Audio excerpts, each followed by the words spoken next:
Nous sommes le mardi 16 avril, ravis d'être avec vous en direct depuis le pont de la Tourelle, ici dans le 4e arrondissement de Paris, suite de notre édition spéciale à la suite de cet incendie, ici en plein cœur de Paris. Salut Fanny. Salut Tanguy, bonsoir à tous. Incendie Notre-Dame, un jour après, il aura fallu 9 heures aux pompiers de Paris pour intervenir et venir à bout de ces flammes qui ont dévoré la cathédrale ici Notre-Dame. Plus de 400 soldats du feu sont intervenus, des conditions d'intervention très difficiles également, que nous décrira notamment notre reporter Anne Lorban dans un instant. Les images de la cathédrale en feu ont fait le tour du monde. Une partie du plafond s'est écroulée au moment où la flèche est tombée. Les dégâts, vous allez voir, sont impressionnants, notamment lorsqu'on a une vue d'ensemble du bâtiment. Les détails, nos experts, dans un instant. Et puis au lendemain du drame, l'émotion reste vive. La solidarité s'organise également. Des images de Notre-Dame calcinées ont ému les Parisiens, les Franciliens, les touristes du monde entier. Plusieurs mobilisations ont d'ailleurs eu lieu dans la journée à plusieurs endroits de Paris. L'une dernièrement ici, tout près de la place Saint-Michel. On fera le point avec notre reporter Florian Chevalet.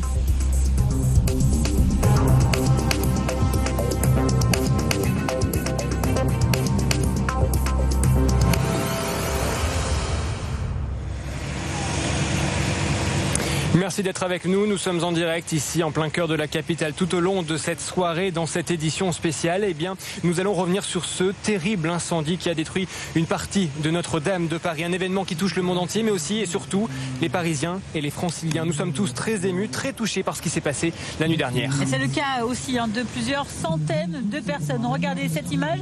Elle a été tournée il y a à peine quelques dizaines de minutes ici, pas très loin. Ça se passait au niveau de la place Saint-Michel dans le 5e arrondissement de Paris. Une procession, on y voit ces centaines de personnes qui ont marché, arpenté les rues de Paris. Une procession qui s'est rendue depuis la place, depuis Saint-Sulpice, l'église Saint-Sulpice dans le 6e arrondissement de Paris, en direction donc de la place Saint-Michel ici dans le 5e, tout près de la cathédrale Notre-Dame. Un rassemblement qui serait organisé par le groupe des bâtisseurs, un groupe de jeunes personnes catholiques. On va vous laisser vivre cette scène, regardez ces images qui ont été tournées il y a quelques instants, je vous le disais, par les équipes de notre rédaction, par BFM Paris, ce groupe de personnes qui vient rendre hommage à Notre-Dame de Paris en marchant de lieu saint en lieu saint ici dans la capitale. Parce qu'en fait ce soir, ce qu'on va vous dire, c'est que c'est dans ce trou, dans cette blessure d'amour, là où tu es blessé, que Dieu va venir agir. Et en fait, il n'y a pas de risque à... Il aura fallu près de 9 heures aux pompiers pour venir à bout de cet incendie. Plus de 400 soldats du feu ont été déployés. Comment les choses se sont passées? Comment les choses vont se passer dans le futur ici en plein cœur de la capitale? Regardez ce reportage signé Charlotte Mesurol et les infographistes de BFM Paris. 18h45 lundi soir, le feu se déclare au niveau de la toiture. Les combles de la cathédrale sont en flammes.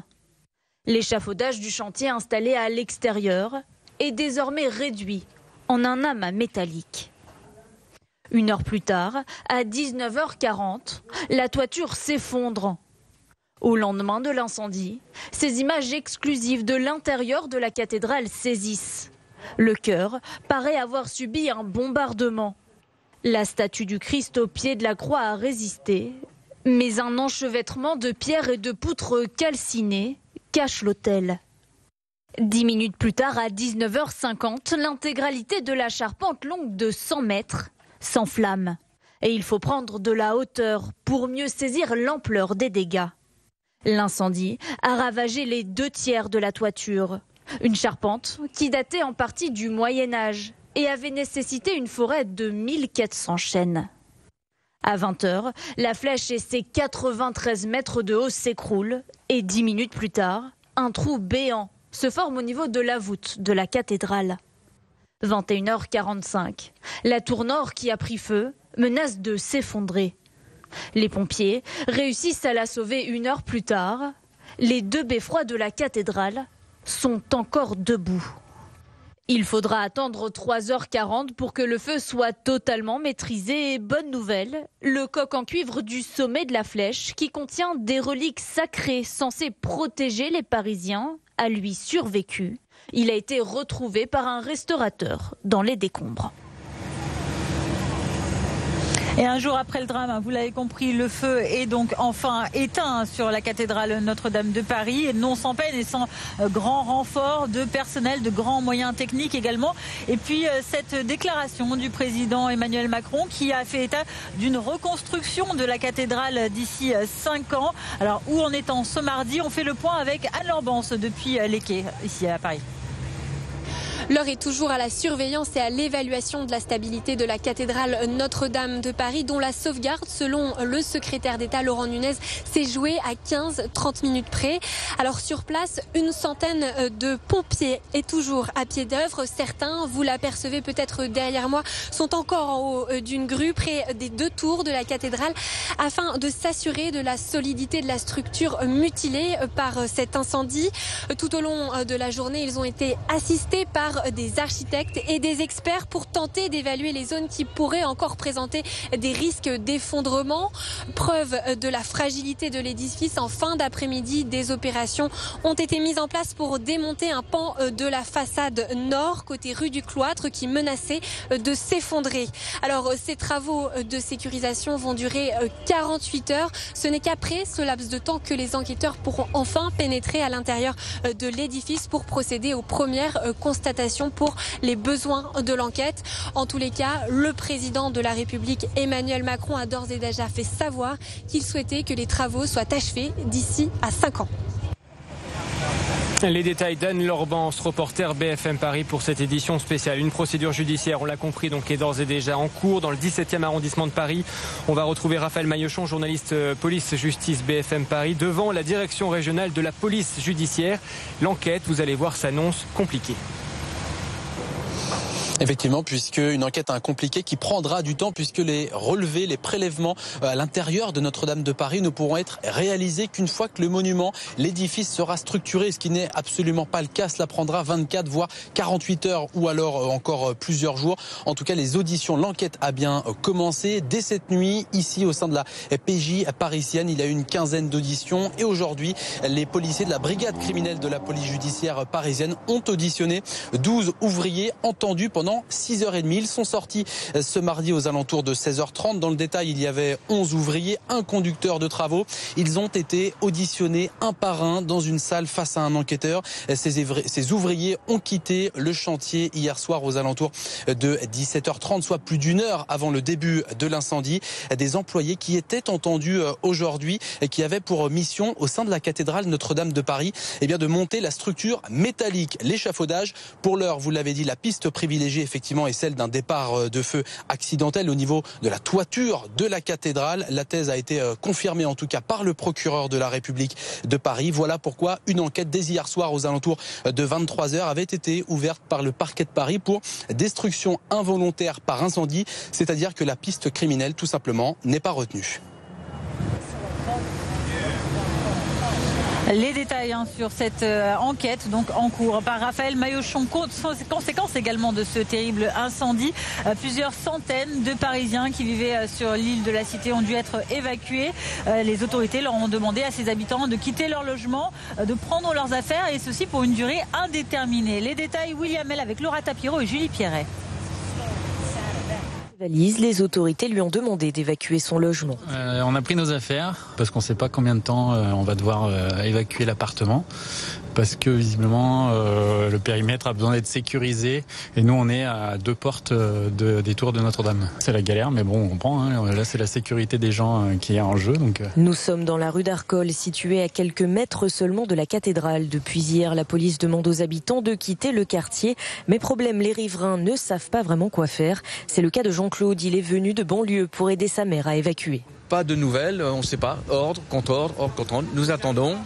La valise est prête, je l'emmène avec moi en banlieue, mais pour l'instant on n'a pas de nouvelles, on ne sait pas. C'est compliqué, dites à une personne de presque 90 ans, il faut quitter son domicile, il faut partir. Certains partent quand d'autres reviennent. Maxence lui a pu retrouver ce matin son appartement avec ses enfants, un soulagement pour ce père de famille. Hier, on a été évacués dans l'urgence, les enfants étaient en pyjama. Eh bien, nous sommes revenus ce matin et puis là, il y a eu l'idée qu'on devait évacuer. Donc on a fait les valises à toute vitesse et puis finalement on nous dit que nous pouvons rester, donc on préfère quand même cela.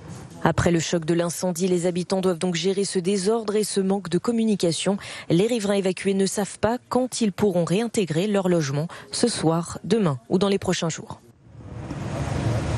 Et cette image qu'on souhaite vous remontrer ce soir en direct à quelques centaines de mètres de là où nous nous trouvons, du côté de Saint-Michel dans le 5e arrondissement. Vous le voyez, ce rassemblement, des images en direct, un rassemblement qui réunit plusieurs centaines de Parisiens et de Franciliens.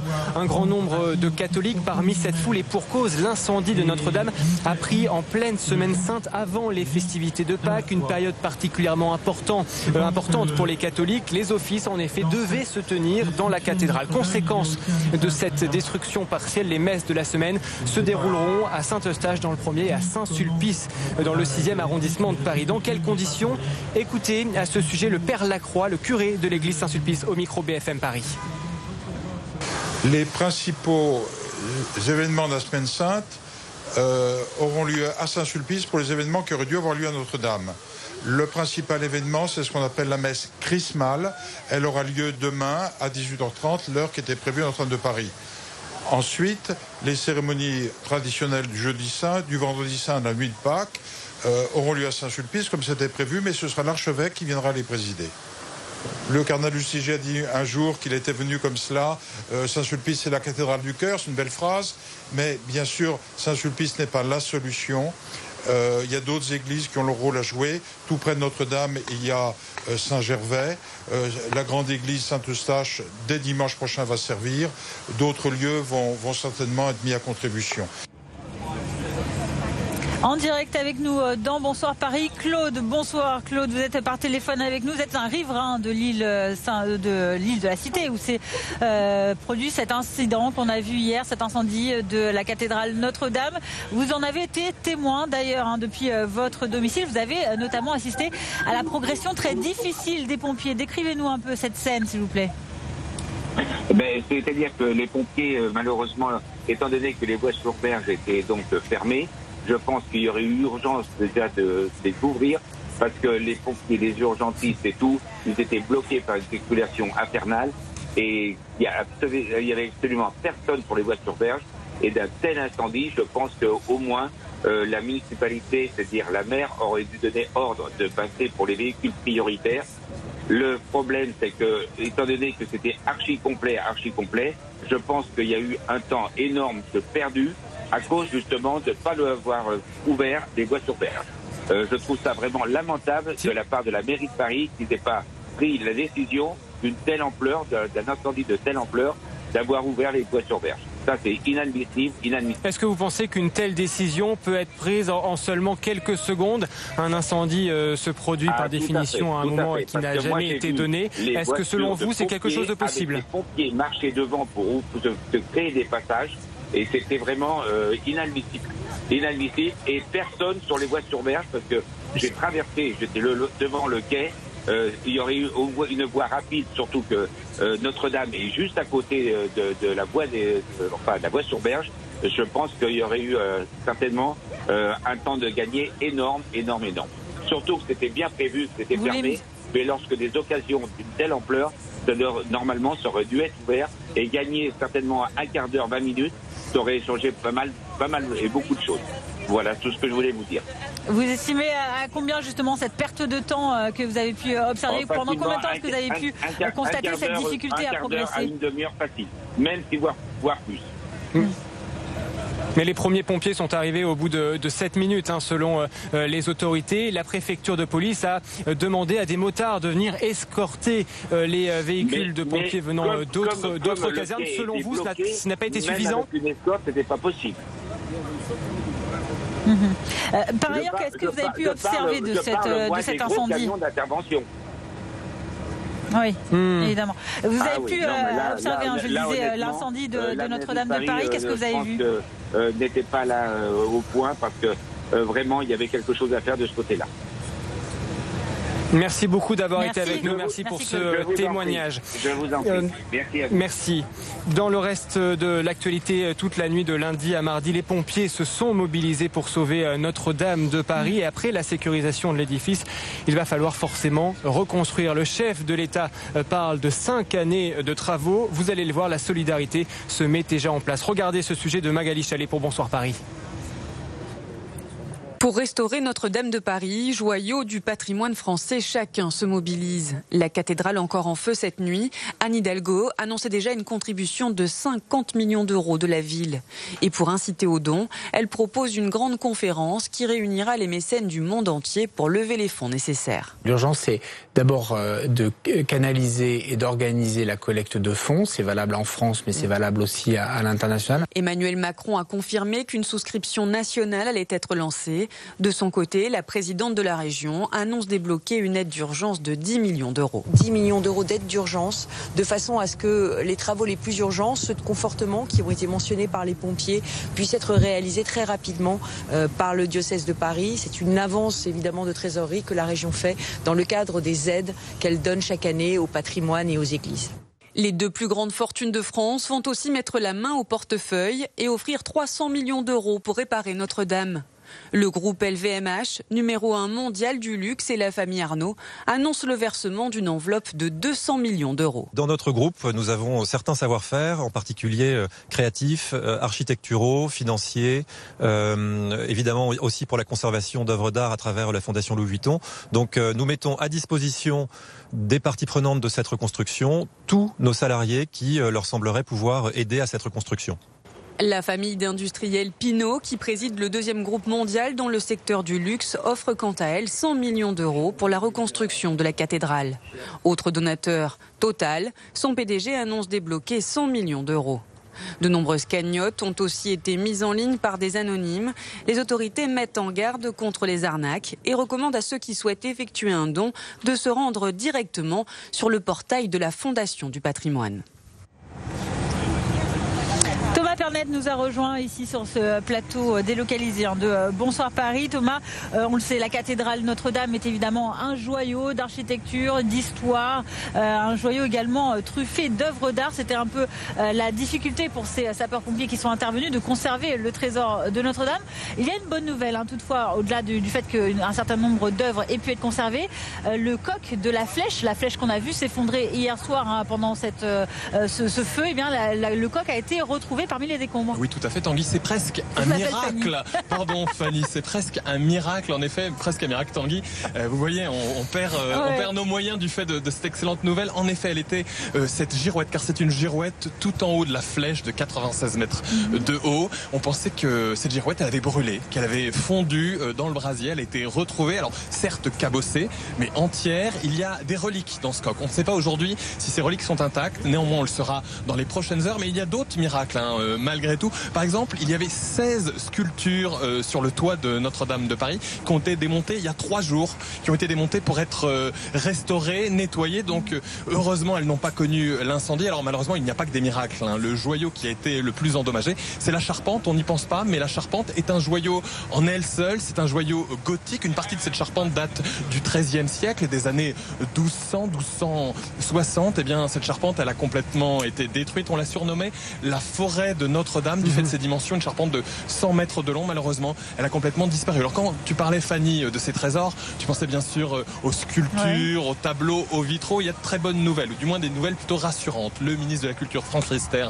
s'est exprimé en milieu de journée. Déjà, une partie de ces trésors, et notamment les trésors de la cathédrale, les objets liturgiques, ont pu être sauvés pendant l'intervention des pompiers. Ils ont été, ces objets, mis en sécurité à l'hôtel de ville. Il y a notamment, par exemple, des saintes reliques, la couronne d'épines. Pour les catholiques, c'est la couronne d'épines que les Romains ont mis sur le crâne du Christ au moment de la crucifixion. Elle a été ramenée au XIIIe siècle en France. Elle est à Notre-Dame depuis 1804. Elle est sauve. La tunique de Saint-Louis est sauve également. En fait, les objets qui nous inquiétaient ces dernières heures sont surtout ces objets qui n'ont pas pu être déplacés parce que trop lourds, trop gros, parce que faisant, on va dire, partie intégrante de l'édifice. On pense aux orgues.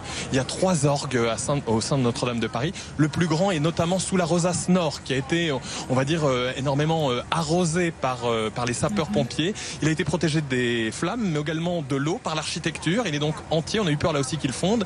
L'orgue du chœur, lui, aurait été touché par les eaux, mais pas par les flammes. C'est quand même une bonne nouvelle. Les vitraux, notamment les rosaces, elles sont entières, du moins pour celles du XIIIe siècle. C'est très important. Des vitraux du XIXe ont été touchés, mais là, même si c'est dommageable, c'est moins important que ces chefs-d'œuvre du gothique, du Moyen-Âge. Et puis on le sait peu, on le sait rarement, mais il y a aussi une très grande collection de peintures au sein de Notre-Dame, notamment les mets. Les mets, ce sont ces grands tableaux du XVIIe ou début XVIIIe. On les appelait les mets parce que la Corporation des Orfèvres, chaque année, en mai, offrait un grand tableau à la cathédrale. Il y a une cinquantaine de ces tableaux qui sont encore conservés à Notre-Dame. Ils ont été protégés, ces tableaux, pendant l'intervention des sapeurs-pompiers, qui les ont protégés notamment de l'eau, là encore, puisque bien sûr, l'eau protège des flammes, mais elle peut endommager fortement, et notamment le bois ou les toiles.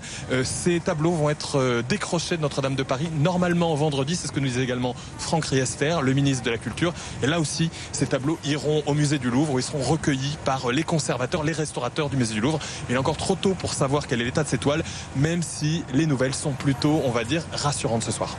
Merci beaucoup Thomas Pernet, ce sera à suivre évidemment en direct sur BFM Paris ces prochains jours, ces prochaines semaines. Émotion, sidération à la suite de cet incendie, on en parle depuis le début de la soirée ici lors de cette émission et cette prise d'antenne exceptionnelle des catholiques, mais bien plus largement des Parisiens, des Franciliens. On en parle avec Florian Chevalet. Florian Chevalet, reporter BFM Paris, qui est dans le 5e arrondissement ce soir. Beaucoup viennent voir l'ampleur des dégâts, Florian. Exactement, Tanguy. Et puis des rassemblements, un rassemblement ce soir, plusieurs centaines de chrétiens qui se sont réunis place Saint-Michel pour se recueillir et pour, vous l'avez dit, eh bien, contempler l'ampleur des dégâts, des rassemblements également qui ont eu lieu sur les quais, ici et là. Quelques groupes de personnes se sont réunis avant de s'agenouiller pour prier, pour chanter, pour se recueillir en face de la cathédrale Notre-Dame de Paris. Et puis, tout au long de la journée, des curieux, cette fois, ont défilé toujours sur les quais, plusieurs centaines de personnes sur les quais bas, sur les quais hauts également, à tel point qu'à certains moments de la journée, eh bien, il était compliqué de se déplacer, c'est vous dire si la foule était à certains moments importante, des Parisiennes, des Parisiens, des touristes, des riverains également qui se sont réunis ici sur les quais pour prendre en photo la cathédrale Notre-Dame de Paris ou tout simplement l'observer. Certains se sont échangés des souvenirs de visites à l'intérieur du monument, tandis que des mamans ou des papas ont expliqué à leurs enfants la valeur de cet édifice. Énormément d'émotions, vous l'aurez compris, chez ces personnes qui vont d'ailleurs très certainement transformer ces larmes, cette tristesse en actes, puisque l'immense majorité des personnes que j'ai rencontrées aujourd'hui m'ont expliqué vouloir faire des dons, offrir à la cathédrale Notre-Dame de Paris afin d'accélérer et de permettre sa reconstruction. 5e quai de Montaiglon.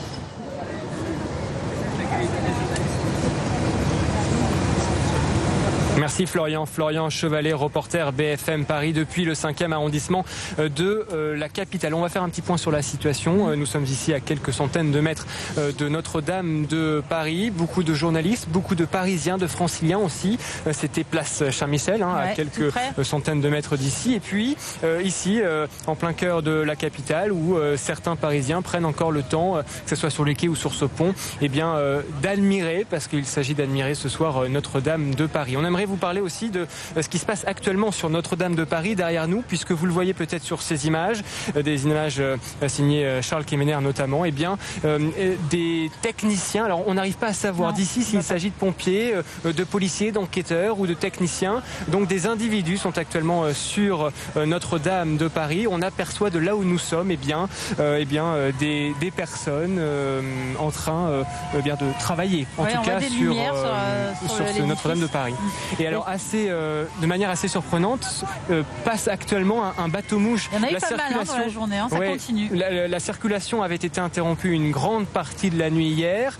Et ça y est, Paris revit en tout cas ici en plein cœur de la capitale, parce que les touristes sont de retour. Et en tout cas, les touristes sont plutôt heureux de revenir ici. Évidemment, on pense toujours à ce terrible incendie, mais on pense également à la vie qui reprend ici à Paris pour les Parisiens, pour les Franciliens, mais aussi donc pour les touristes. touristes. Près de 9 heures d'intervention. Je t'ai coupé. Oui, non, c'est bon, vas-y. Près de 9 heures d'intervention, excuse-moi Fanny, à haut risque pour sauver Notre-Dame de Paris.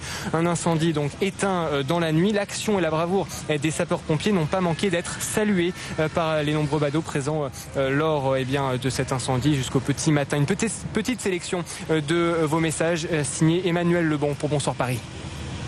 De vrais professionnels pour que ce matin qui est tout l'incendie soit et que la structure soit conservée. Voilà, ça c'est très important. Et je pense que les pompiers ont été tout à fait un travail remarquable. Ce sont des gens qui sont toujours à notre service, on le voit bien aujourd'hui encore, heureusement qu'ils sont là. Ils nous ont permis de pouvoir encore faire un effort, un travail fantastique pour notre pays. Et je crois que comme pour moi le symbole de Notre-Dame est aussi important que le symbole de la Tour Eiffel ou de l'Arc de Triomphe, je pense que c'était très important effectivement que les pompiers soient là et qu'ils soient là surtout pour sauver notre patrimoine. Exceptionnel, je les admire énormément. Vous êtes reconnaissante ce matin ? Oui, bien sûr, du travail qu'ils ont fait, bien sûr. Bien sûr, on ne peut qu'être reconnaissant. On voudrait également vous faire revivre ce moment, cette image que l'on vous a montrée à l'antenne de Bonsoir Paris et qui a été visible un peu dans plusieurs quartiers de Paris ce mardi. Regardez, ce sont des panneaux d'affichage de la ville de Paris. Ils ont diffusé tout au long de cette journée des tweets de soutien à la suite justement de l'intervention de ces pompiers, à la suite du sauvetage de cette cathédrale de Notre-Dame, de cet incendie. On pouvait notamment y lire des propos de plusieurs personnalités, des chefs d'État ou des chefs de gouvernement. C'était par exemple le cas de Barack Obama, l'ancien président américain, dont un des messages a donc été publié sur ces panneaux municipaux.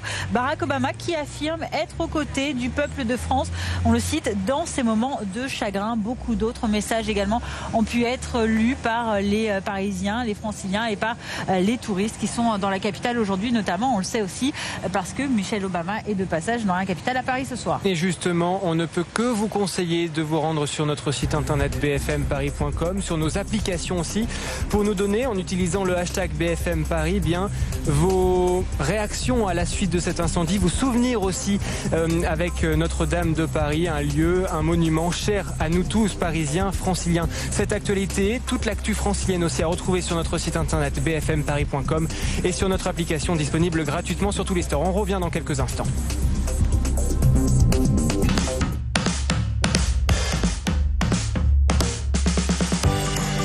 Découvrez la météo avec B&B Hôtel.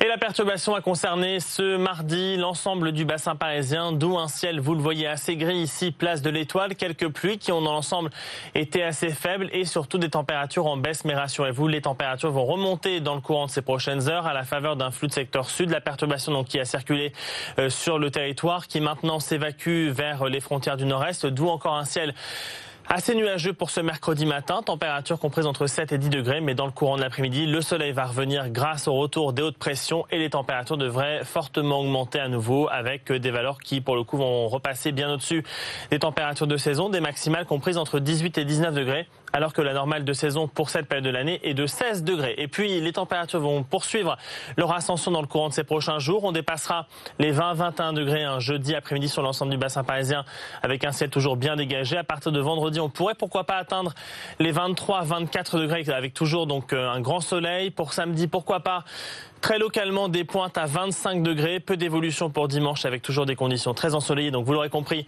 un très beau week-end quasi estival et éventuellement quelques nuages supplémentaires pour lundi prochain et peut-être une petite baisse des températures. Mais tout ceci reste à confirmer. Je vous souhaite de passer une excellente nuit sur notre antenne.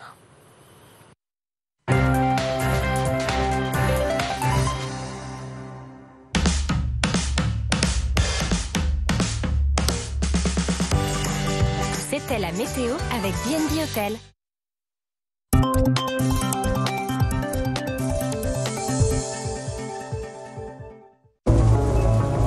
Parce que vous évoluez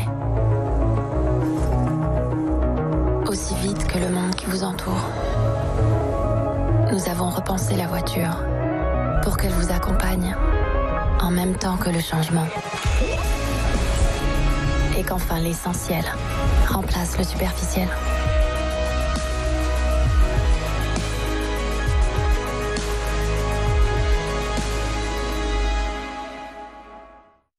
Stena Automobile, Paris 16e, Neuilly, La Défense, Port-Marly, Versailles, Buchelay et Maurepas. Ce sont des femmes et des hommes. Ils ont 30 ou 60 ans. Ils ont vendu ou loué leur logement de particulier à particulier. C'était pas possible pour moi de laisser autant d'argent à un intermédiaire. PAP. Nouvelle offre, 690 € tout compris, 0% de commission. Enfin, une alternative aux agences immobilières. Uniquement sur pap.fr. Trésor de casse, lundi à 20h50 sur RMC Découverte. À la Banque Française Mutualiste, nous savons que ce matin, Marc ouvre la voie aux autres. Nous savons aussi que dans 3 secondes, Nadia va susciter une vocation. Et que depuis qu'elle est sage-femme, Inès a déjà été le premier visage de 710 nouveau-nés. Ah, 711. À la Banque Française Mutualiste, nous soutenons les projets d'Inès, de Nadia, de Marc et de tous ceux qui vous accompagnent au quotidien. Banque Française Mutualiste, la banque de chaque agent du secteur public. Retrouvez-nous sur bfm.fr et chez notre partenaire Société Générale.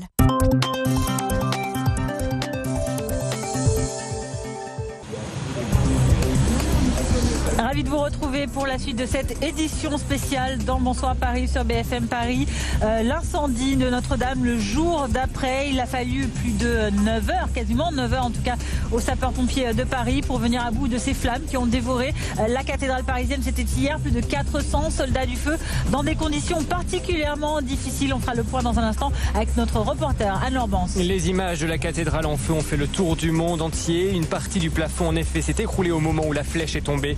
Les dégâts sont impressionnants, notamment lorsqu'on a une vue d'ensemble sur l'édifice. Les images, les détails, nos experts dans un instant. Et puis au lendemain de ce drame, l'émotion évidemment reste vive, mais déjà la solidarité s'organise. Les images de Notre-Dame calcinées ont fait le tour du monde. Elles ont aussi laissé les Parisiens, les Franciliens et les touristes sous le choc. Nous retrouverons notre reporter Florian Chevalet qui a assisté à plusieurs mobilisations au cours de cette journée.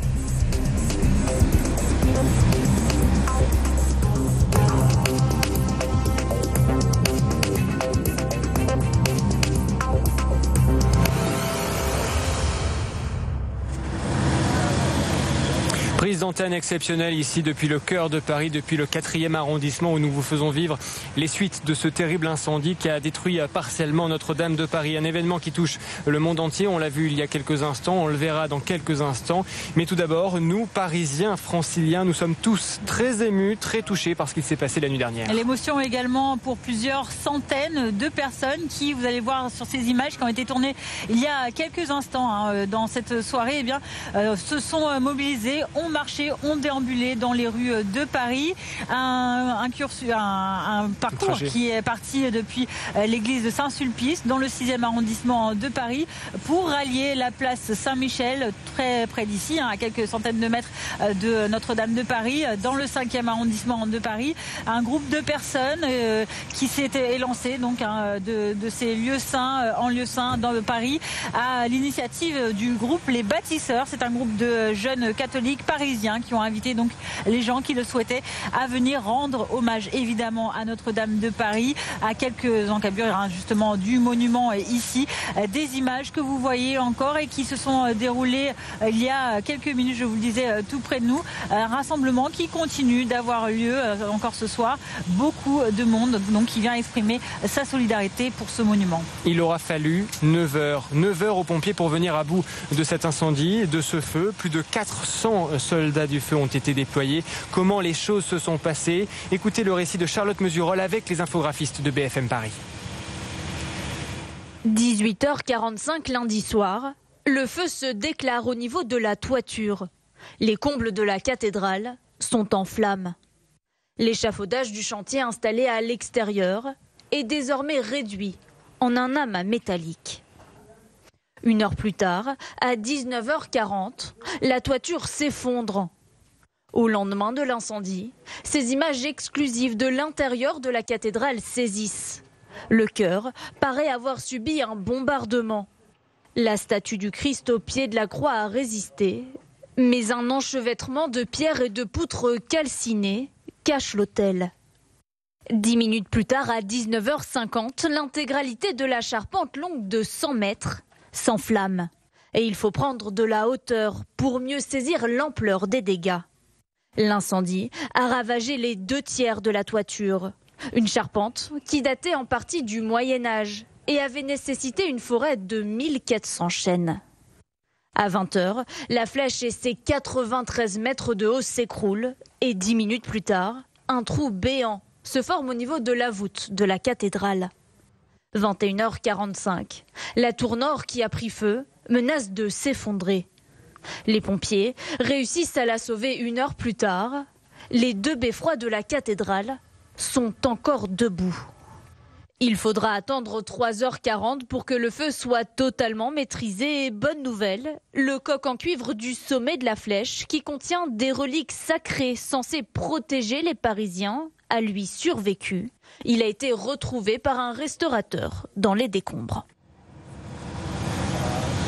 Et un jour après ce drame, le feu, vous l'avez compris, est donc enfin éteint, mais non sans peine et à grand renfort d'hommes, de moyens techniques également. On a entendu ce mardi soir, aux alentours de 20h, le président Emmanuel Macron s'exprimer sur les travaux de reconstruction de cette cathédrale qui, pour lui, devrait avoir lieu d'ici 5 ans. Où en est-on ce mardi, justement, de ces interventions qui se sont déroulées depuis la veille au soir? On fait le point avec Anne-Laure Bance depuis le 5e arrondissement de Paris. L'heure est toujours à la surveillance et à l'évaluation de la stabilité de la cathédrale Notre-Dame de Paris, dont la sauvegarde, selon le secrétaire d'État Laurent Nunez, s'est jouée à 15-30 minutes près. Alors sur place, une centaine de pompiers est toujours à pied d'œuvre. Certains, vous l'apercevez peut-être derrière moi, sont encore en haut d'une grue près des 2 tours de la cathédrale afin de s'assurer de la solidité de la structure mutilée par cet incendie. Tout au long de la journée, ils ont été assistés par des architectes et des experts pour tenter d'évaluer les zones qui pourraient encore présenter des risques d'effondrement. Preuve de la fragilité de l'édifice, en fin d'après-midi, des opérations ont été mises en place pour démonter un pan de la façade nord, côté rue du Cloître, qui menaçait de s'effondrer. Alors, ces travaux de sécurisation vont durer 48 heures. Ce n'est qu'après ce laps de temps que les enquêteurs pourront enfin pénétrer à l'intérieur de l'édifice pour procéder aux premières constatations pour les besoins de l'enquête. En tous les cas, le président de la République, Emmanuel Macron, a d'ores et déjà fait savoir qu'il souhaitait que les travaux soient achevés d'ici à 5 ans. Anne-Laure Bance pour Bonsoir Paris depuis le 4e arrondissement de la capitale. Une procédure judiciaire, vous l'avez compris, d'ores et déjà en cours. Dans le 17e arrondissement, on va retrouver Raphaël Maillechon, journaliste police-justice, devant la direction régionale de la police judiciaire. Justement, l'enquête s'annonce compliquée. Raphaël. Effectivement, puisque une enquête compliquée qui prendra du temps, puisque les relevés, les prélèvements à l'intérieur de Notre-Dame de Paris ne pourront être réalisés qu'une fois que le monument, l'édifice sera structuré, ce qui n'est absolument pas le cas. Cela prendra 24 voire 48 heures ou alors encore plusieurs jours. En tout cas, les auditions, l'enquête a bien commencé. Dès cette nuit, ici au sein de la PJ parisienne, il y a eu une quinzaine d'auditions et aujourd'hui, les policiers de la brigade criminelle de la police judiciaire parisienne ont auditionné 12 ouvriers entendus pendant 6h30. Ils sont sortis ce mardi aux alentours de 16h30. Dans le détail, il y avait 11 ouvriers, un conducteur de travaux. Ils ont été auditionnés un par un dans une salle face à un enquêteur. Ces ouvriers ont quitté le chantier hier soir aux alentours de 17h30, soit plus d'1 heure avant le début de l'incendie. Des employés qui étaient entendus aujourd'hui et qui avaient pour mission au sein de la cathédrale Notre-Dame de Paris de monter la structure métallique, l'échafaudage. Pour l'heure, vous l'avez dit, la piste privilégiée effectivement est celle d'un départ de feu accidentel au niveau de la toiture de la cathédrale. La thèse a été confirmée en tout cas par le procureur de la République de Paris. Voilà pourquoi une enquête dès hier soir aux alentours de 23h avait été ouverte par le parquet de Paris pour destruction involontaire par incendie, c'est-à-dire que la piste criminelle tout simplement n'est pas retenue. Les dernières informations de Raphaël Maillechon, justement donc sur cette enquête en cours, vous l'avez compris. Autre conséquence de ce terrible incendie, c'est également ces plusieurs centaines de Parisiens qui ont dû être évacués de l'île de la Cité. Les autorités leur ont demandé de quitter leur domicile avec leurs affaires pour un temps encore indéterminé. Les détails, William L, Laura Tapiro avec Julie Pierret. Jean-Baptiste a fait ses valises. Les autorités lui ont demandé d'évacuer son logement. On a pris nos affaires parce qu'on ne sait pas combien de temps on va devoir évacuer l'appartement. Parce que visiblement le périmètre a besoin d'être sécurisé et nous on est à 2 portes des tours de Notre-Dame. C'est la galère, mais bon on comprend, hein. Là c'est la sécurité des gens qui est en jeu. Nous sommes dans la rue d'Arcole, située à quelques mètres seulement de la cathédrale. Depuis hier, la police demande aux habitants de quitter le quartier. Mais problème, les riverains ne savent pas vraiment quoi faire. C'est le cas de Jean-Claude, il est venu de banlieue pour aider sa mère à évacuer. Pas de nouvelles, on ne sait pas, ordre, contre-ordre, ordre, contre-ordre, nous attendons. La valise est prête, je l'emmène avec moi en banlieue, mais pour l'instant on n'a pas de nouvelles, on ne sait pas. C'est compliqué, dites à une personne de presque 90 ans, il faut quitter son domicile, il faut partir.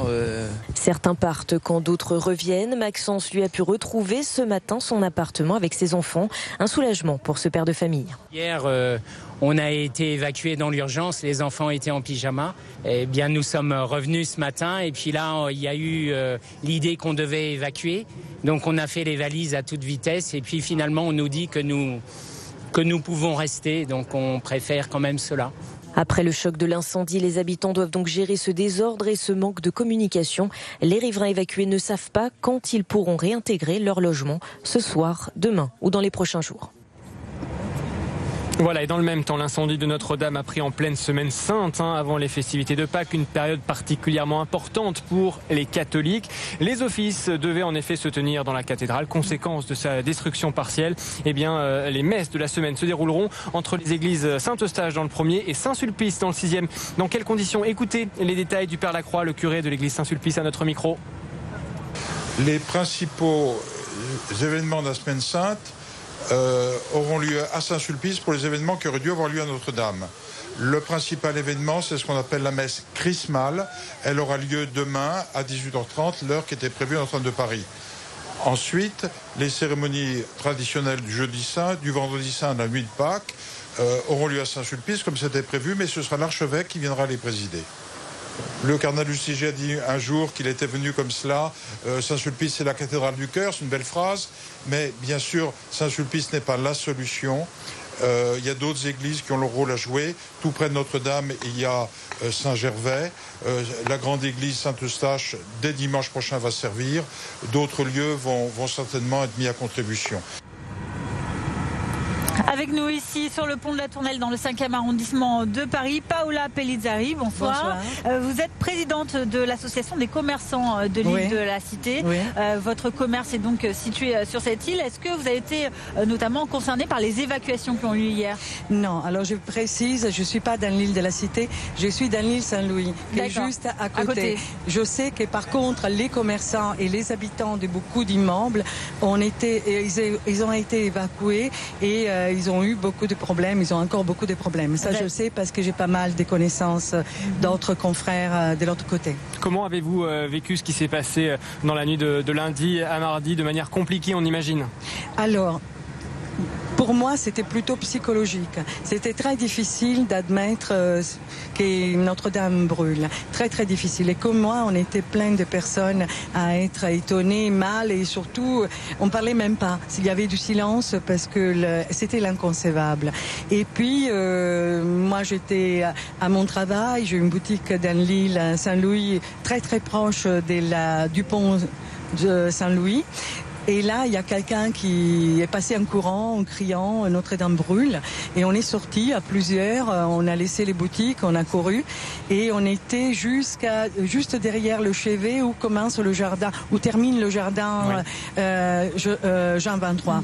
Et là, donc, on était très très proches. Et c'était inimaginable parce qu'à ce moment-là, c'était 7h moins 5 à peu près. Donc le feu venait.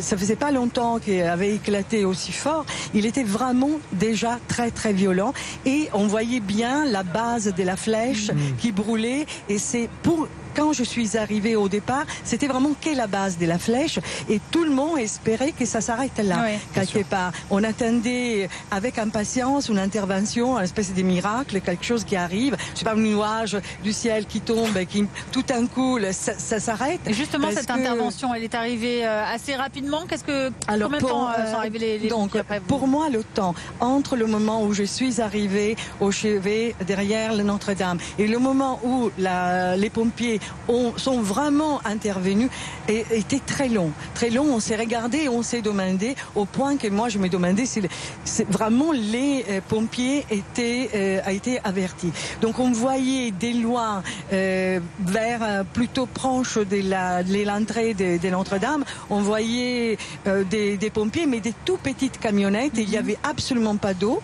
Et c'est ça qui était incroyable, voir le feu ronger petit à petit.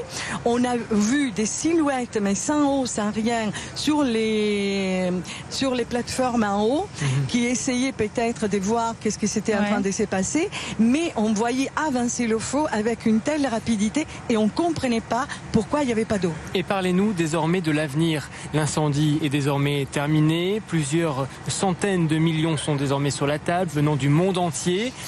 Qu'espérez-vous ces prochaines années ? Alors, c'est vrai qu'on est tellement choqués que de parler déjà comme ça d'avenir, c'est un peu difficile. Je pense on dit où elle était, comme elle était.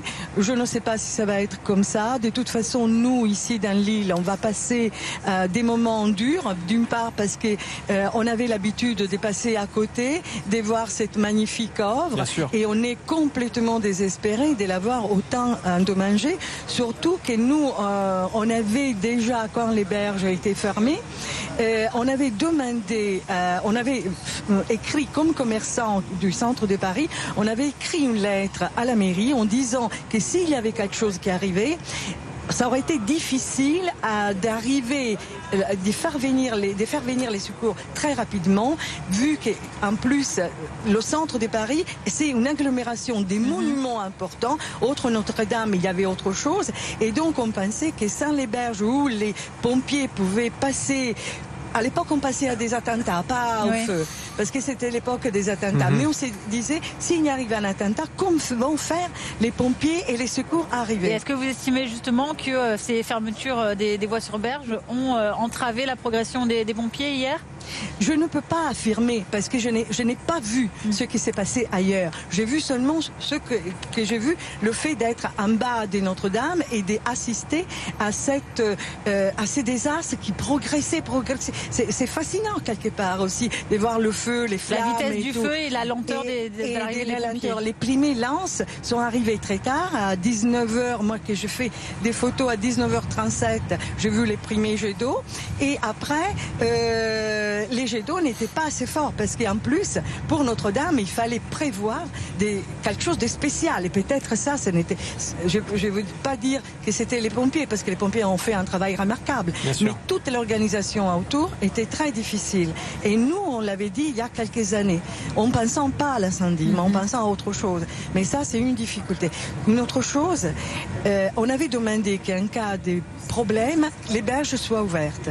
Et hier soir, ils ne les ont pas ouvertes. Ce ne fut pas le cas. Et ce n'est pas le cas.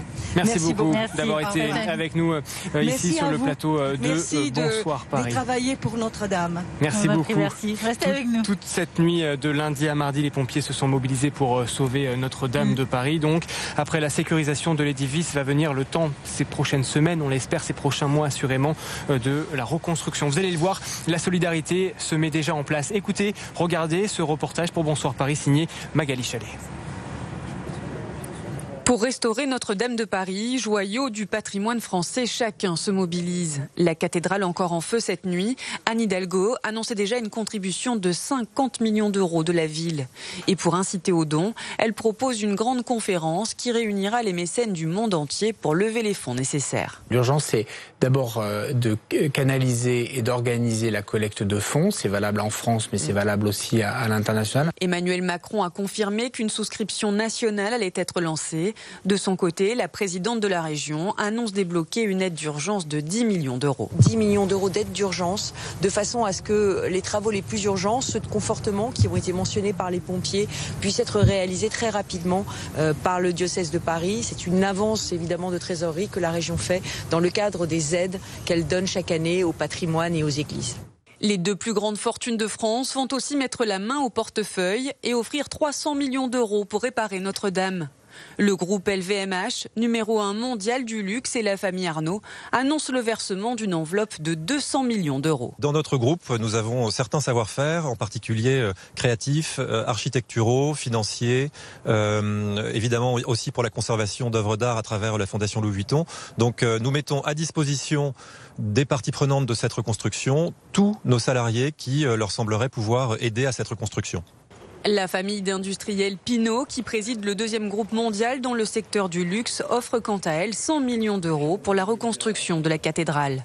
Autre donateur, Total, son PDG annonce débloquer 100 millions d'euros. De nombreuses cagnottes ont aussi été mises en ligne par des anonymes. Les autorités mettent en garde contre les arnaques et recommandent à ceux qui souhaitent effectuer un don de se rendre directement sur le portail de la Fondation du patrimoine. On va faire un point sur ce patrimoine aussi que représente la cathédrale Notre-Dame de Paris. Avec toi, Thomas Pernet, reporter BFM Paris. Thomas, on le sait, on le dit souvent, la cathédrale est en elle-même un joyau d'architecture, de patrimoine, un joyau religieux également, une grande valeur également pécuniaire, puisqu'elle est remplie d'œuvres d'art, cette cathédrale, cette grande église parisienne. Et cette bonne nouvelle, justement, parce que parmi ces trésors que l'on cherchait à conserver, c'était l'une des missions des pompiers, il y a ce coq de la flèche, cette flèche qui s'est effondrée, et le coq a été retrouvé parmi les décombres. Et oui Fanny, c'est plus qu'une bonne nouvelle, c'est un miracle, tu l'as dit. En fait, ce coq, c'était la girouette en haut de la flèche, cette flèche qui s'est écroulée. On pensait qu'il avait fondu carrément dans le brasier. Et en fait, il a été retrouvé miraculeusement tout à l'heure, il y a quelques heures. Alors en plus, ce coq, cette girouette, elle contient des reliques, 3 reliques. On ne sait pas si ces reliques sont entières, on le saura dans les prochaines heures, mais déjà de retrouver cette girouette, c'est miraculeux. Il y a d'autres miracles finalement, j'ai envie de dire, heureusement, il y a 3 jours, le 11 avril, 3 jours avant l'incendie, eh bien, il y avait 16 sculptures qui ont été démontées du toit de Notre-Dame pour être nettoyées. Heureusement, parce que sinon, on ne sait pas ce que seraient devenues ces sculptures. Alors, il n'y a pas que des miracles. L'un des joyaux, on n'y pense pas, mais l'un des grands joyaux de Notre-Dame, c'était sa charpente. Et cette charpente, eh bien, aujourd'hui, elle est complètement détruite. Une charpente du XIIIe siècle, une charpente de 100 mètres de long. On l'appelait la forêt de Notre-Dame. C'est un peu, on va dire, le savoir-faire des architectes, des charpentiers du gothique qui a disparu. Alors, malgré tout, quand tu parles de trésors, il y a également les tableaux, il y a les sculptures, il y a les vitraux. Et là, les nouvelles sont plutôt rassurantes. Franck Riester, le ministre de la Culture, a fait un point en milieu de journée. En fait, une partie des trésors, notamment les objets du culte, les objets liturgiques, ont été, on va dire, transportés hors de la cathédrale dès hier soir, dès lundi soir, au milieu de ce sauvetage. Ces objets, ils ont été amenés à l'hôtel de ville. Ils seront bientôt transférés au musée du Louvre. Il y a des trésors qui ont été sauvés, comme par exemple la couronne d'épines. La couronne d'épines, c'est la sainte couronne d'épines qui aurait été déposée sur le front, sur la tête du Christ par les Romains. Qu'on y croit ou qu'on n'y croit pas, mais c'est un objet de culte important pour le monde chrétien. Elle est en France depuis le XIIIe siècle, à Notre-Dame depuis 1804. Cette couronne, elle est intacte, comme est intacte la tunique de Saint-Louis. Alors il y a ces objets de culte qui ont été sauvés, mais il y a les objets qu'on ne pouvait pas déplacer hier soir. On ne pouvait pas les déplacer parce qu'ils étaient soit, on va dire, encastrés dans le monument, soit trop lourds. Il y a notamment les orgues. Il y a 3 orgues à Notre-Dame de Paris. L'orgue principal, le grand orgue, vraiment inquiétait les spécialistes et on va dire tout le diocèse. Et trouve du côté de la Rosace Nord qui a été, on va dire, énormément arrosée par les lances incendies. C'est un miracle, il n'a pas été touché par les flammes, il n'a pas non plus été touché par l'eau, il a été protégé par l'architecture de pierre, il a seulement été visiblement endommagé légèrement par les cendres, il est entier. Il y a un autre orgue, l'orgue du chœur, qui lui a dû être trempé malheureusement, mais qui lui aussi est entier. Il y a les vitraux du 19e ont été endommagés, c'est dommage, mais les vitraux du 13e et notamment les rosaces sont entières, là aussi c'est un miracle. Et puis on le sait pas, on l'ignore souvent, mais il y a également une collection de peintures au sein de Notre-Dame, c'est ce qu'on appelle les mets. Les mets, ce sont des grands tableaux, des tableaux de grand format qui étaient offerts chaque année en mai, au mois de mai, par la Corporation des Orfèvres. Il y en a une 50aine, du XVIIe siècle, début du XVIIIe. Eh bien, ces tableaux, ils ont été protégés par les sapeurs-pompiers profond de l'incendie, protégé notamment pour éviter l'eau des lances, une fois de plus, qui peut faire d'énormes dommages sur les toiles. Ils doivent être inspectés maintenant, ces toiles, ces tableaux. Ils vont être décrochés de Notre-Dame de Paris vendredi, disait Franck Riester, le ministre de la Culture. Ils seront transportés là au musée du Louvre, où bien sûr les restaurateurs, les conservateurs vont pouvoir voir leur état. Mais les nouvelles sont plutôt, même si c'est difficile de dire ça après un tel drame, plutôt rassurantes, plutôt positives pour ces chefs-d'œuvre du moins. Bonne nouvelle donc. Ce sera à suivre évidemment sur BFM Paris ces prochaines semaines. Thomas. Merci beaucoup Thomas Pernette, reporter culture à Bonsoir Paris. Émotion, sidération aussi à la suite de cet incendie. On en parle depuis le début de la soirée, des catholiques, mais plus largement les Parisiens, les Franciliens. On en parle avec Florian Chevalet, reporter BFM Paris depuis le 5e arrondissement. Beaucoup viennent voir l'ampleur des dégâts, Florian.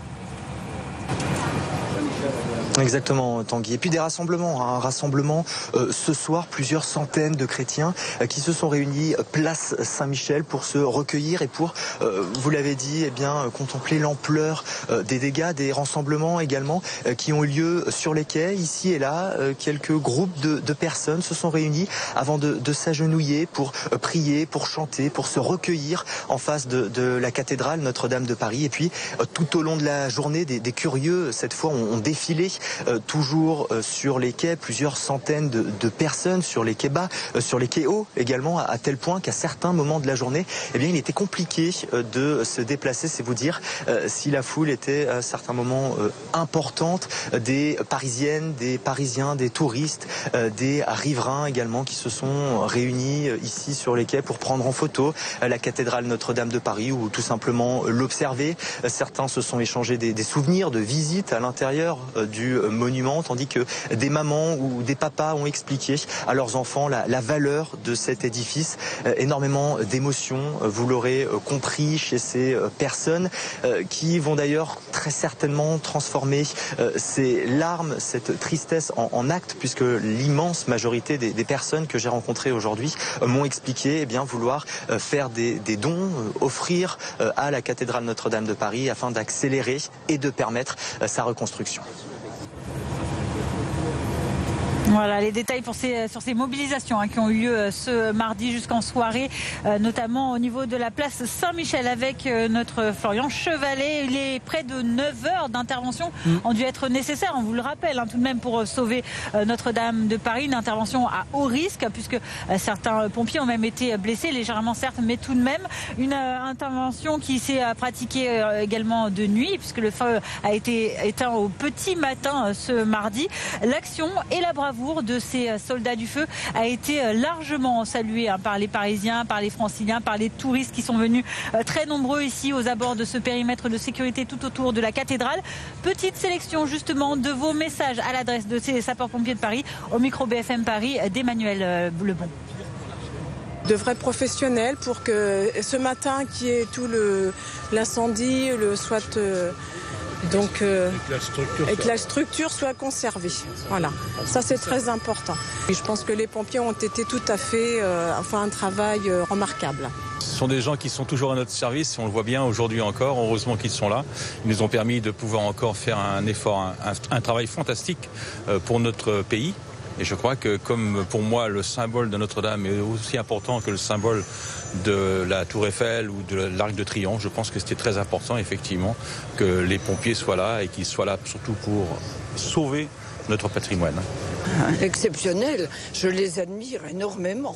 Vous êtes reconnaissante ce matin ? Oui, bien sûr, du travail qu'ils ont fait, bien sûr. Bien sûr, on ne peut qu'être reconnaissant. Voilà Notre-Dame de Paris qui est toujours debout ce soir et c'est plutôt une bonne nouvelle. Les touristes sont toujours là pour l'admirer. Exactement, on vous fait vivre les suites de cet incendie tout au long de la soirée sur BFM Paris lors de cette édition spéciale de Bonsoir Paris. Cette thématique, toute l'actu francilienne aussi à retrouver sur notre site internet, l'adresse bfmparis.com et sur notre application disponible gratuitement sur tous les stores. N'hésitez pas, on revient dans un instant.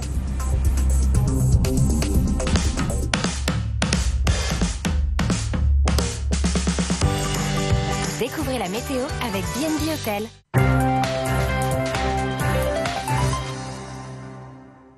Bonsoir Fanny, bonsoir Tanguy, bonsoir à tous, ravi de vous retrouver. Alors c'était prévu, c'était la journée la plus désagréable ou en tout cas la plus nuageuse de la semaine avec, vous le voyez, un ciel bien gris. C'est une perturbation qui a circulé sur le bassin parisien et qui a apporté quelques pluies, des pluies dans l'ensemble assez faibles et donc les conditions anticycloniques qui vont se rétablir maintenant alors que vous apercevez donc les traces de cette perturbation. Donc on va retrouver encore un ciel assez nuageux pour ce mercredi matin. C'est de l'humidité qui sera encore présente dans les basses couches avec des températures relativement agréable entre 7 et 10 degrés. Et puis dans le courant de l'après-midi, je vous parlais de cette amélioration qui va se mettre en place avec le retour de très belles conditions ensoleillées et surtout des températures en nette hausse jusqu'à 19 degrés. Et puis donc pour la fin de la semaine, vous le voyez, de très belles conditions, toujours ces conditions anticycloniques, du soleil entre 20 et 21 degrés pour jeudi. Dès la journée de vendredi, on pourra atteindre localement les 22, 23, voire pourquoi pas les 24 degrés. Donc des températures qui seront facilement 8 à 9 degrés au-dessus des températures de saison. Samedi, même programme, toujours un soleil très généreux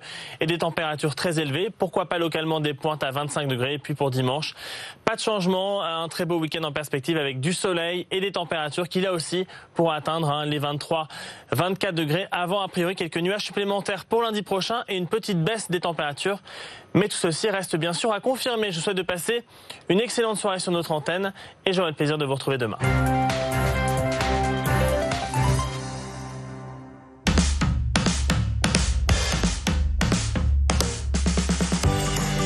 C'était la météo avec B&B Hôtel.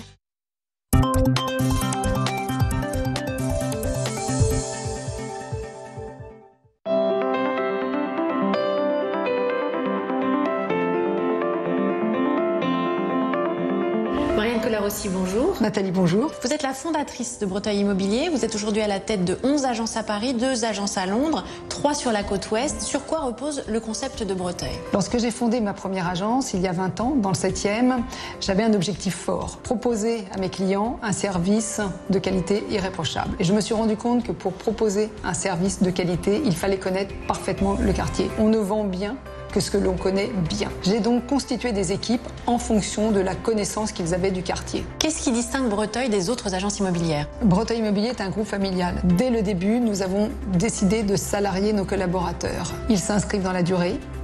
Ils sont fidèles à la marque et nous évitons ainsi l'esprit mercenaire qui va à l'encontre du service sur mesure que je veux apporter. Nos collaborateurs ainsi accompagnent tout au long de leur vie et de leur projet immobilier notre clientèle. Vous avez également ouvert des agences à Londres, vous avez un projet à New York. En quoi cette étape-là, elle est importante pour vous? C'est une façon de renouer avec mon histoire personnelle parce que j'ai été expatriée de nombreuses années. D'ailleurs, nous sommes le seul groupe français à avoir implanté 2 agences à Londres, ce qui nous permet d'accompagner les familles de Paris à Londres et de Londres à Paris. L'ouverture d'une nouvelle agence à New York est imminente. Nous avons d'ailleurs d'autres projets d'ouverture en France, mais aussi en Europe. Merci Marianne. Merci Nathalie.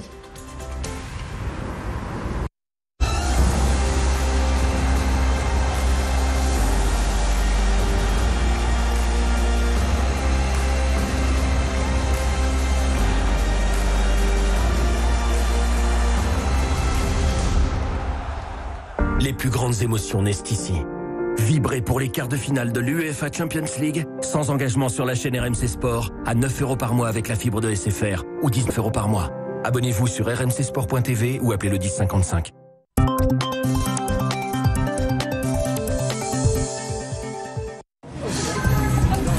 Incendie à Notre-Dame, le jour d'après. Bonsoir à tous, ravi de vous retrouver pour cette édition spéciale, cette prise d'antenne exceptionnelle ici dans le 4e arrondissement de la capitale. Il aura fallu près de 9 heures aux pompiers pour venir à bout du feu qui a ravagé une partie de la cathédrale parisienne. Près de 400 soldats de feu déployés, des conditions d'intervention difficiles. On fait le point dans un instant avec nos reporters. Les images de la cathédrale en feu ont fait le tour du monde entier. Une partie de la toiture, vous l'avez vu sur nos antennes, s'est écroulée lundi soir au moment où la flèche est tombée. Les dégâts sont donc très importants lorsqu'on a surtout une vue d'ensemble sur ce bâtiment. Tous les détails avec nos experts, notamment dans un instant. Un jour après le drame, l'émotion reste vive, la solidarité s'organise. Les images de Notre-Dame calcinée ont laissé les Parisiens, les Franciliens, peut-être vous forcément, et les touristes sous le choc. Notre reporter Florian Chevalet sera à leur côté sur les quais tout près d'ici.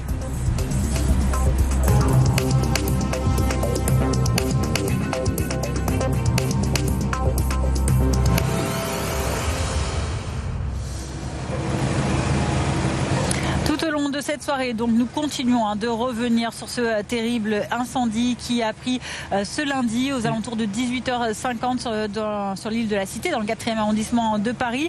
Un feu terrible qui a détruit une grande partie de Notre-Dame de Paris, la cathédrale chère au cœur des franciliens, mais aussi des touristes venus du monde entier pour visiter l'un de ces monuments touristiques également, pas seulement religieux. Nous sommes donc tous très émus. Vous l'êtes également, très touchés par ce qui s'est passé ce lundi soir, et on va vous faire vivre cette émotion, notamment aussi auprès de nos reporters. Ils sont disséminés un peu partout dans Paris et ils rencontrent justement ces personnes qui font état de ce grand témoin. Oui, on a une image, cette image à vous montrer ce soir dans Bonsoir Paris, cette procession en plein cœur de la capitale. Plusieurs centaines de personnes ont déambulé ce mardi soir en plein cœur de Paris. Des Parisiens, des Franciliens entre Saint-Sulpice dans le 6e arrondissement et Saint-Michel dans le 5e. Ah oui, une intervention, on vous le rappelle, qui a débuté un peu après 19h, qui s'est terminée à 3h30 du matin ce mardi. 9h quasiment d'intervention non-stop pour plus de 400, presque 500 sapeurs-pompiers dans des conditions extrêmes que parfois certains badauds n'ont pas tout de suite compris. Ils ont parfois trouvé l'intervention lente ou venant du sol surprenante, en se disant que c'était peut-être plus simple d'intervenir par le ciel notamment. Mais vous allez comprendre que ce n'était pas possible de faire autrement. Récit justement de cette folle journée, de cette intervention sur cet incendie par Charlotte Mesurol ainsi que les infographistes de BFM Paris. 18h45 lundi soir, le feu se déclare au niveau de la toiture. Les combles de la cathédrale sont en flammes. L'échafaudage du chantier installé à l'extérieur est désormais réduit en un amas métallique. Une heure plus tard, à 19h40, la toiture s'effondre. Au lendemain de l'incendie, ces images exclusives de l'intérieur de la cathédrale saisissent. Le chœur paraît avoir subi un bombardement. La statue du Christ au pied de la croix a résisté, mais un enchevêtrement de pierres et de poutres calcinées cache l'autel. 10 minutes plus tard, à 19h50, l'intégralité de la charpente longue de 100 mètres s'enflamme. Et il faut prendre de la hauteur pour mieux saisir l'ampleur des dégâts.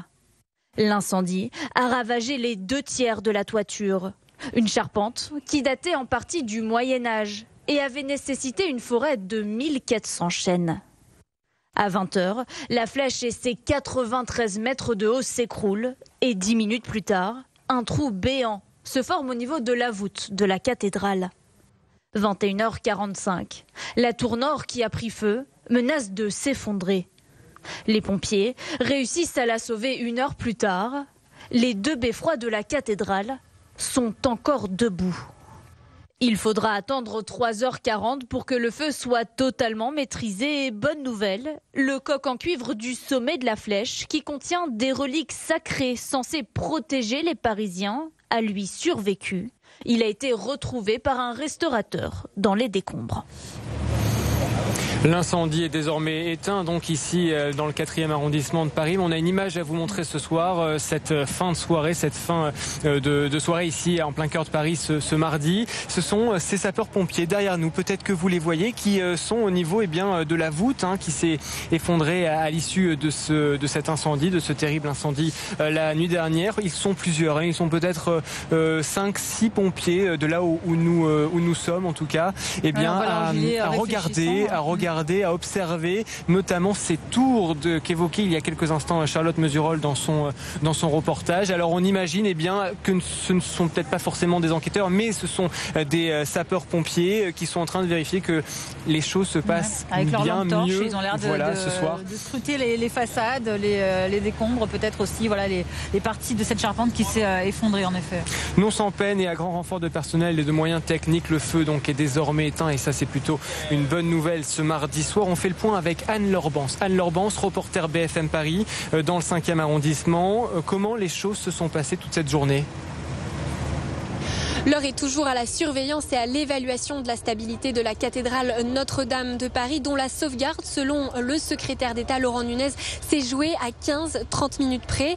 Alors sur place, une centaine de pompiers est toujours à pied d'œuvre. Certains, vous l'apercevez peut-être derrière moi, sont encore en haut d'une grue près des 2 tours de la cathédrale afin de s'assurer de la solidité de la structure mutilée par cet incendie. Tout au long de la journée, ils ont été assistés par des architectes et des experts pour tenter d'évaluer les zones qui pourraient encore présenter des risques d'effondrement. Preuve de la fragilité de l'édifice, en fin d'après-midi, des opérations ont été mises en place pour démonter un pan de la façade nord, côté rue du Cloître, qui menaçait de s'effondrer.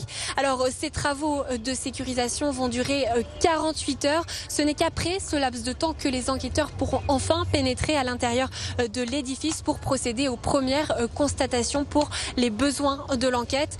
En tous les cas, le président de la République, Emmanuel Macron, a d'ores et déjà fait savoir qu'il souhaitait que les travaux soient achevés d'ici à 5 ans. Des interventions qui sont donc en cours sur la bâtisse de la cathédrale Notre-Dame de Paris, mais aussi une procédure judiciaire qui a débuté également, elle, hier. Elle est donc en cours. L'enquête s'annonce compliquée. La direction régionale de la police judiciaire dans le 17e arrondissement de Paris. On y retrouve notre reporter police-justice, Raphaël Maillochon. Effectivement, puisque une enquête compliquée qui prendra du temps, puisque les relevés, les prélèvements à l'intérieur de Notre-Dame de Paris ne pourront être réalisés qu'une fois que le monument, l'édifice sera structuré, ce qui n'est absolument pas le cas. Cela prendra 24 voire 48 heures ou alors encore plusieurs jours. En tout cas, les auditions, l'enquête a bien commencé dès cette nuit ici au sein de la PJ parisienne. Il y a eu une quinzaine d'auditions et aujourd'hui, les policiers de la brigade criminelle de la police judiciaire parisienne ont auditionné 12 ouvriers entendus pendant 6h30. Ils sont sortis ce mardi aux alentours de 16h30. Dans le détail, il y avait 11 ouvriers, un conducteur de travaux. Ils ont été auditionnés un par un dans une salle face à un enquêteur. Ces ouvriers ont quitté le chantier hier soir aux alentours de 17h30, soit plus d'une heure avant le début de l'incendie. Des employés qui étaient entendus aujourd'hui et qui avaient pour mission au sein de la cathédrale Notre-Dame de Paris de monter la structure métallique, l'échafaudage. Pour l'heure, vous l'avez dit, la piste privilégiée effectivement est celle d'un départ de feu accidentel au niveau de la toiture de la cathédrale. La thèse a été confirmée en tout cas par le procureur de la République de Paris. Voilà pourquoi une enquête dès hier soir aux alentours de 23h avait été ouverte par le parquet de Paris pour destruction involontaire par incendie, c'est-à-dire que la piste criminelle tout simplement n'est pas retenue. Voilà pour les détails donc concernant cette enquête. On va revenir maintenant sur cette bâtisse, sur l'édifice en question de Notre-Dame de Paris. Vous savez, un joyau ici pour le tourisme, puisque c'est un joyau de l'architecture, du patrimoine aussi de Paris.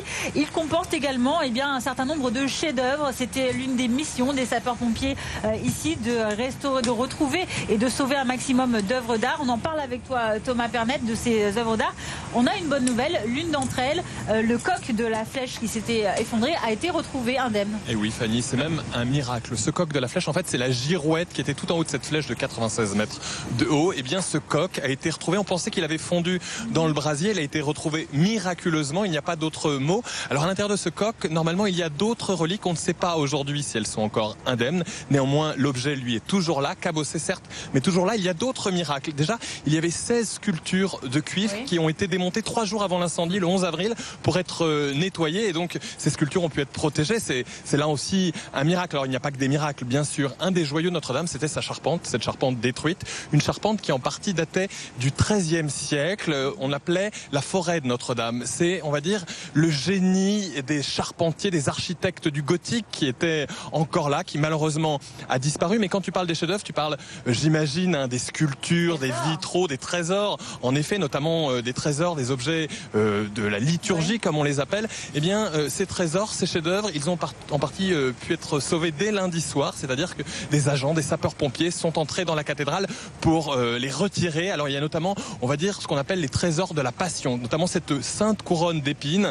Pour les croyants, c'est une couronne qui a été déposée sur la tête du Christ au moment de la crucifixion, qui est en France depuis le XIIIe siècle, à Notre-Dame depuis 1804. Ce trésor a été sauvé, comme a été sauvée la tunique de Saint-Louis. Mais ce qui nous inquiétait encore ces dernières heures, c'était les objets qui ne pouvaient pas être déplacés, car trop lourds ou faisant partie intégrante de l'édifice. On pense notamment aux orgues. Ces orgues, notamment le grand orgue, ils seraient, on va dire, en bon état, entre guillemets. Ils n'ont pas été touchés par les flammes, pas été touchés par l'eau, du moins pour le grand orgue, qui aurait été protégé par l'architecture de pierre. On a craint un moment qu'il fonde, notamment ces tuyaux des orgues. L'orgue, un deuxième orgue du chœur, lui, aurait été touché par l'eau, à voir. Néanmoins, on a craint le pire. Les vitraux, notamment les vitraux du XIIIe siècle, les rosaces sont-elles intactes? C'est également un miracle. Des vitraux ont été endommagés du 19e. C'est dommageable, c'est vraiment une perte. Mais ce ne sont pas les vitraux originels. Et puis, il y a un ensemble de tableaux, on l'ignore, mais il y a un ensemble de tableaux très important à Notre-Dame qui s'appelle les Mets de Notre-Dame. Une cinquantaine de tableaux aujourd'hui au sein du chœur, des chapelles adjacentes. Ces mets étaient offerts chaque année, un par an. Un de ces tableaux était offert chaque année par la Corporation des Orfèvres en cadeau à la cathédrale. Ils seraient intacts, ils auraient été protégés par les sapeurs-pompiers pendant l'intervention, protégés des eaux, car bien sûr l'eau peut faire autant de dommages que le feu sur les toiles. Et normalement, c'est ce que nous disait le ministre de la Culture, Franck Riester, ces tableaux vont être décrochés de Notre-Dame. Au plus tard vendredi, ils vont être confiés au musée du Louvre. Et là, les restaurateurs, les conservateurs du Louvre vont pouvoir commencer un travail plus minutieux d'inspection et voir bien sûr s'il faut d'ores et déjà de la restauration ou de la conservation.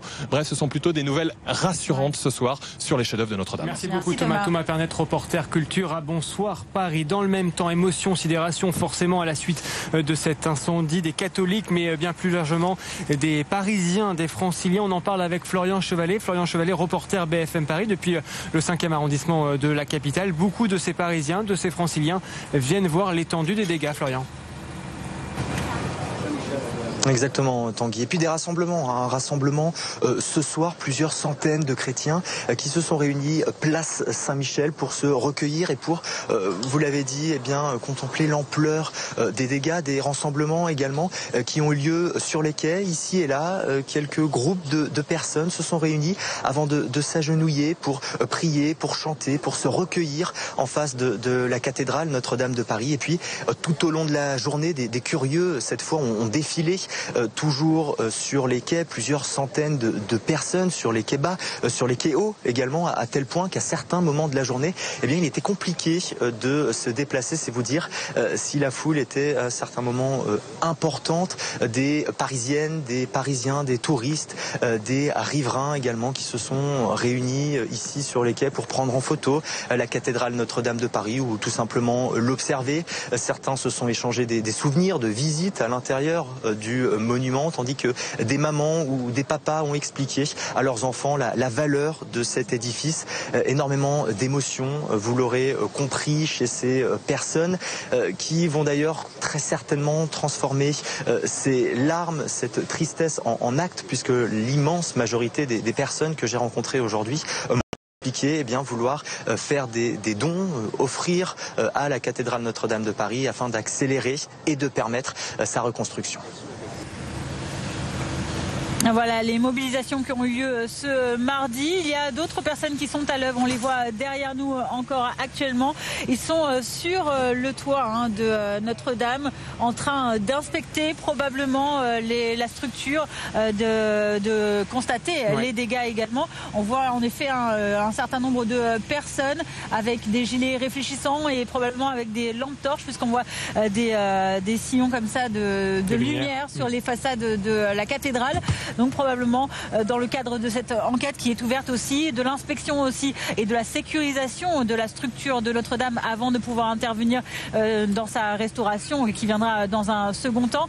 Donc probablement des sapeurs-pompiers qui sont à l'œuvre, on le sait, nuit et jour depuis hier soir, depuis ce lundi où à 18h50, eh bien, ce feu a pris en bas de la cathédrale Notre-Dame. Il y a aussi un certain nombre de personnes que l'on voit. Regardez ces images, elles sont tournées en direct, des personnes qui sont en train de prier, de se recueillir au pied même de la cathédrale Notre-Dame de Paris. Des images très émouvantes évidemment qui continuent d'illustrer cet esprit de communion que catholiques et non catholiques, que tous les amoureux de la cathédrale Notre-Dame relaient ici et un peu partout autour de la cathédrale dans les divers arrondissements adjacents. Près de 400 soldats du feu ont été mobilisés ces dernières heures pour tenter d'éteindre avec succès désormais, on le sait, ce terrible incendie ici en plein cœur de Paris dans le 4e arrondissement. Les dégâts aujourd'hui aujourd'hui sont impressionnants. Nul ne pouvait imaginer ce qu'il s'est passé la nuit dernière. Récit d'une soirée en enfer. C'est un document signé Quentin Bollier avec l'ensemble des équipes BFM Paris, BFM TV. Un parterre jonché d'éclats de bois. C'est ce que découvre Olivier de Chalut cet après-midi sur le parvis de Notre-Dame. Les ravages de l'incendie sur la charpente de la cathédrale. En fait, elle a éclaté sur 300 mètres, il y en a partout, quoi. On voit encore les marques du bois, les stries du bois, etc., qui pouvaient nous dire tant sur cet édifice. Cela fait 10 ans qu'il travaille ici, responsable des visites guidées. Il a veillé toute la nuit, à quelques mètres des sapeurs-pompiers. Merci messieurs, vous avez fait un super boulot. C'est gentil, merci. Et vous n'avez pas chômé et ça fait plaisir de vous voir là, franchement. C'est gentil. Tout ce que il nous reste, c'est grâce à vous, quoi. La pierre, elle aurait pas bougé, mais le reste, j'ai eu très peur que le feu gagne dans les tours. Parce que les cloches seraient tombées, elles auraient cassé les voûtes en dessous et le feu serait tombé à l'intérieur. Et voilà, franchement, 1000 fois merci et j'espère qu'on aura l'occasion de faire un truc pour vous remercier, quoi. Bon courage à vous. Merci. Pour la première fois depuis le sinistre, la gorge nouée, il se dirige vers l'intérieur de la cathédrale.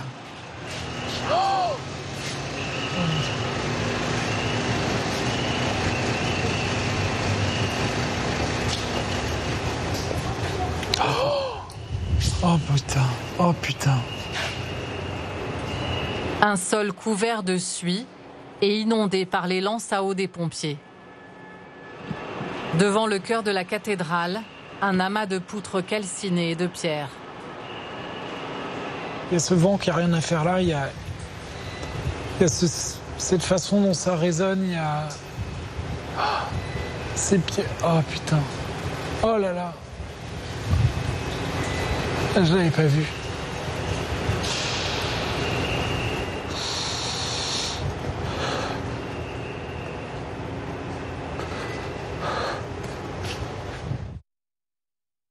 « 800 ans d'histoire ravagée par les flammes.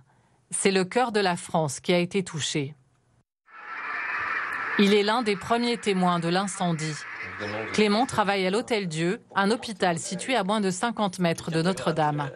Il est 18h55 hier soir quand il sent une forte odeur de brûlé et regarde par la fenêtre. Et donc on voit un voile assez diffus de fumée grise, mais rien de très inquiétant encore, ce qui nous fait ironiser un peu la situation. On se dit, bon, c'est juste une petite fumée, ça va passer. Les pompiers vont arriver d'un moment à l'autre, on entend les sirènes. C'est en face de la préfecture de police, donc on n'a pas de doute sur le fait que les secours arriveront rapidement. Mais en 8 minutes, les flammes commencent à apparaître et c'est vraiment là que ça switch et qu'on commence à réaliser que ça sent pas bon. L'incendie s'est déclaré dans les combles de l'édifice qui était en cours de restauration. Au pied de la cathédrale, le périmètre de sécurité se met en place.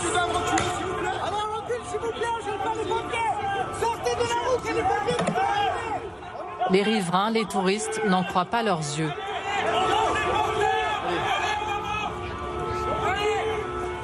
Les policiers peinent à les écarter.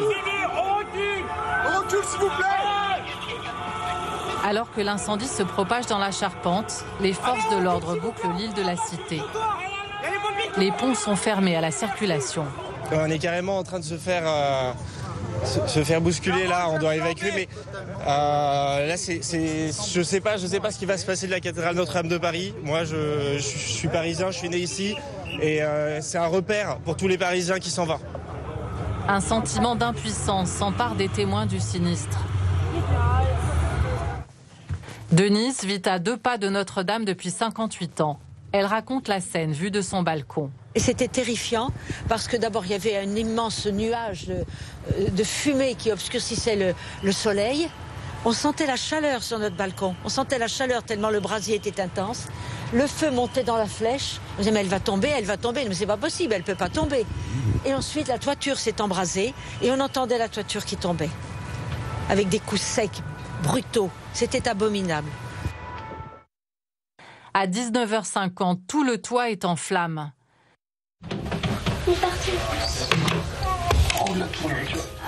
Depuis la fenêtre de leur appartement, Jérôme et ses enfants filment le drame.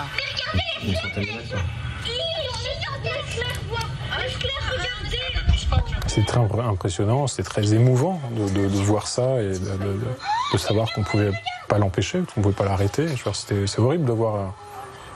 C'est pas des flammes sur lesquelles on jette un torchon mouillé, quoi. On ne peut rien faire, personne ne peut rien faire. Peu avant 20h, la flèche, qui culminait à 93 mètres du sol, finit par céder.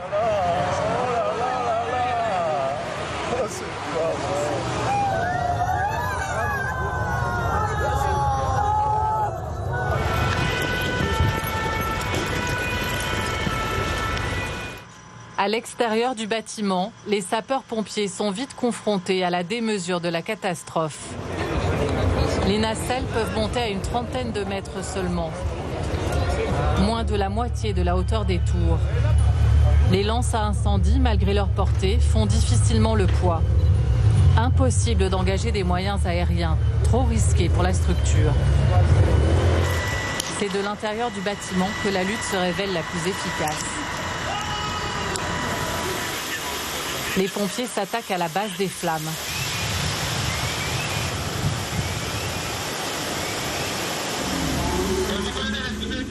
Quand le danger est trop important, ils utilisent ce robot pour progresser dans la nef.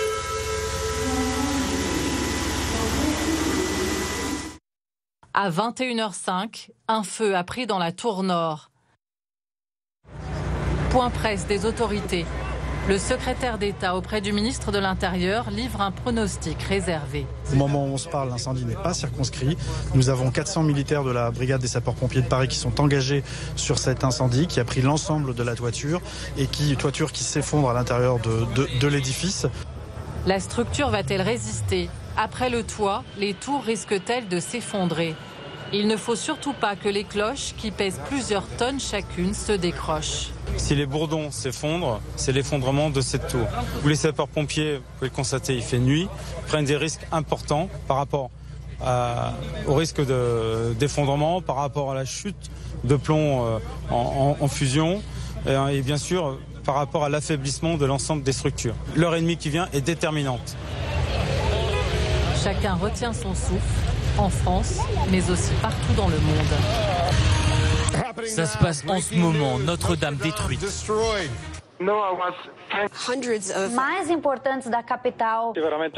États-Unis, Royaume-Uni, Brésil, Italie, Ukraine. L'incendie fait la une des journaux télévisés. L'un des plus beaux monuments au monde a été ravagé par le feu. Les réactions internationales se multiplient, à commencer par celle du président américain. Sincèrement, c'est au-delà des pays, c'est au-delà de tout. Cela fait partie de notre culture, de notre vie. C'est vraiment une grande cathédrale. Sur ces images, prises par un drone et diffusées sur les réseaux sociaux, on découvre l'ampleur des dégâts. Aux abords du monument, l'émotion est à son comble.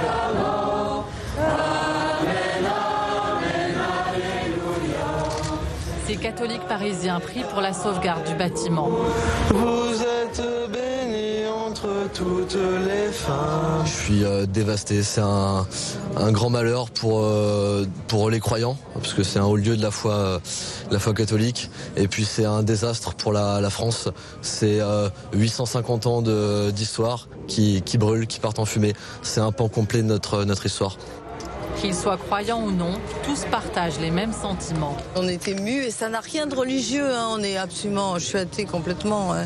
C'est bien au-delà du symbole religieux. C'est Notre-Dame, c'est magnifique.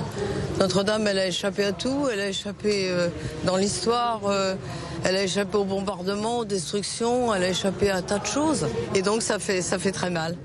Ça nous touche au plus profond de nous. Vers 22h50, enfin, l'intensité du feu diminue. Les pompiers voient le bout du tunnel. Les 2 tours et la façade sont sauvés, de même que de nombreuses reliques et œuvres d'art qu'ils ont évacuées au cours de la soirée.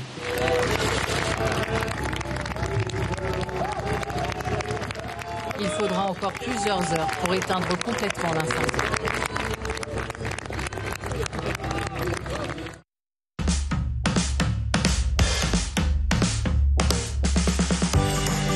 Découvrez la météo avec B&B Hôtel.